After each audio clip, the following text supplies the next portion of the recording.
The year is 1958, a quiet, ordinary year in the small town of Chester, Pennsylvania. But behind the doors of one unassuming house on a tree-lined street, a story was unfolding, a story so dark and twisted it would remain buried for decades. This is the story of the Corll family, a family whose name would one day become synonymous with one of the most disturbing secrets in the town's history. It all starts with a house and a hidden room built with a purpose so chilling it defies belief. Our story begins not with a crime, but with a seemingly innocent real estate listing. In the early 2000s, a young couple, let's call them Mark and Sarah, were house hunting in Chester. They were looking for a place to start their family, a home with character and history. They found it in an old Victorian house that had been on the market for a while. It was a bit run down, but it had good bones. As they toured the property, the real estate agent mentioned something odd. The previous owners were very private, she said, gesturing towards the master bedroom closet.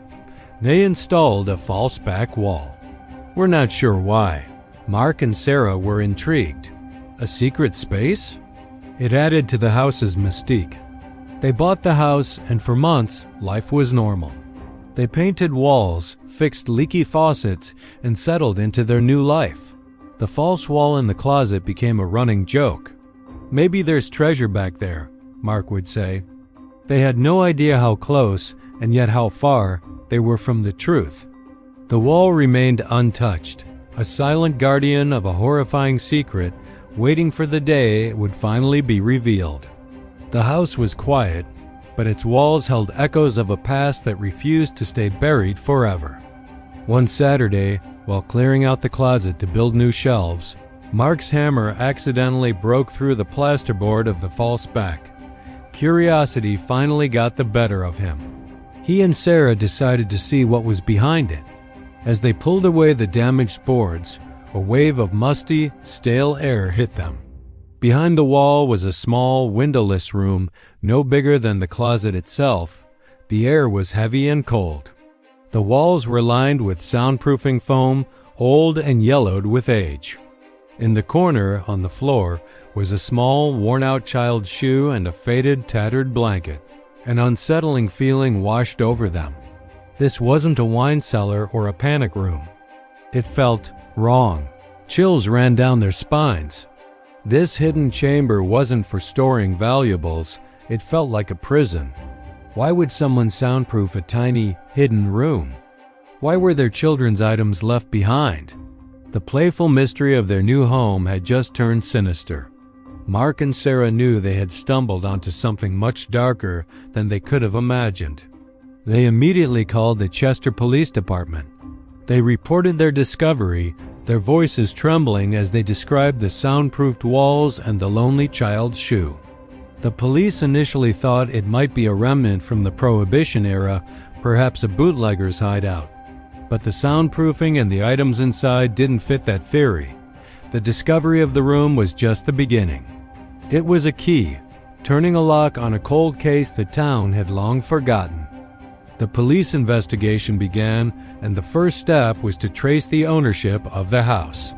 They discovered it had been built in the late 19th century, but the crucial period was from the 1940s to the late 1970s. During that time, the house belonged to the Corll family. The name didn't ring any bells with the current police force, but a retired detective, a man named Arthur Bell, remembered.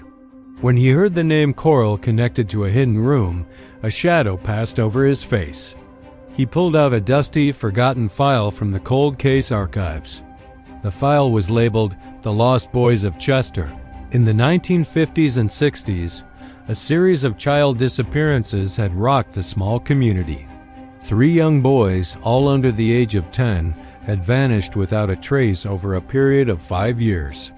There were no ransom notes, no witnesses, no bodies ever found. The cases went cold, leaving 3 families shattered and a town gripped by fear.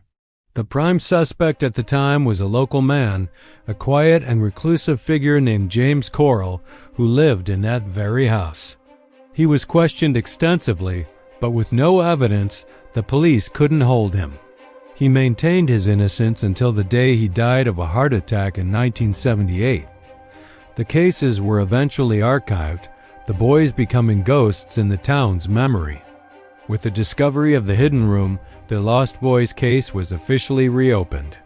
Detective Bell, now consulting on the case, laid out the old files. The victims: Michael, aged 8, vanished in 1959. David, aged 9, disappeared in 1961. And finally, Peter, aged 7, gone in 1964. All lived within a few blocks of the Coral House. All disappeared on their way home from school. The pattern was undeniable. The community had whispered about James Coral for years. He was an odd man, a bachelor who worked nights at a local factory and kept to himself. Children were warned to stay away from his house, but they were just whispers, local legends. Now the discovery of the room gave those whispers a terrifying new reality. Forensics teams swarmed the house.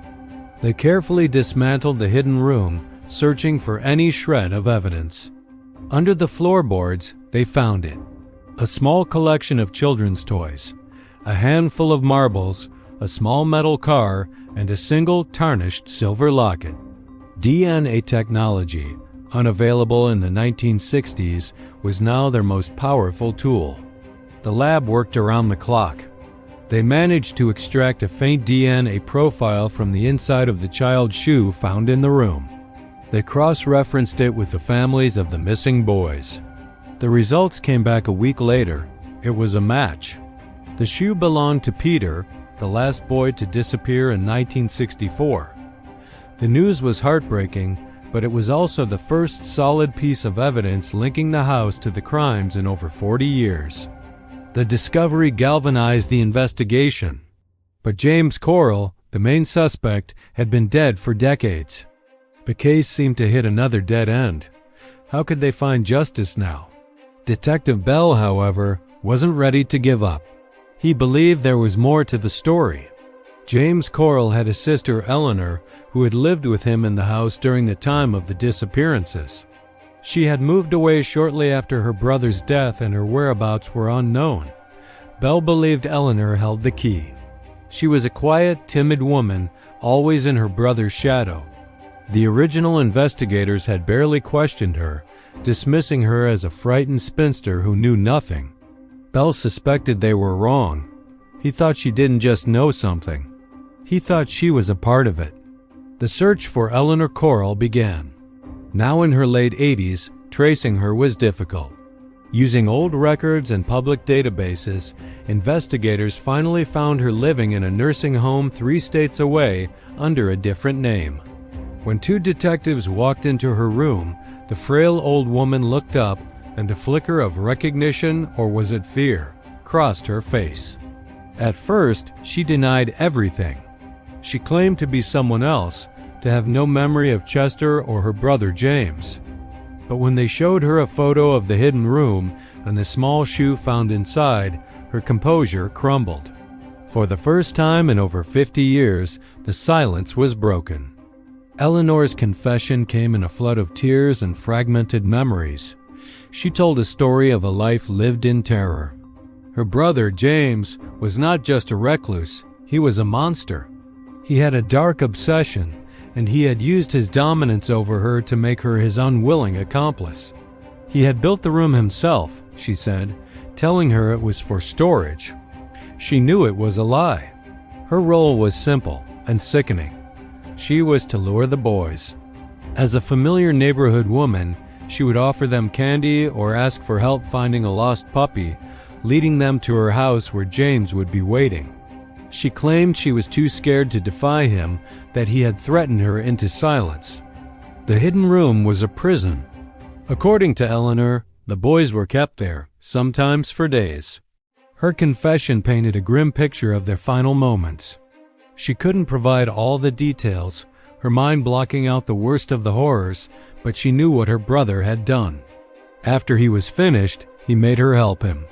The final, awful piece of the puzzle fell into place when she told them where her brother had buried the boys.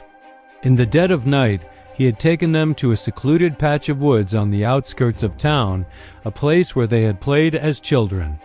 Eleanor gave the detectives a hand-drawn map, her trembling hand sketching the location of 3 unmarked graves.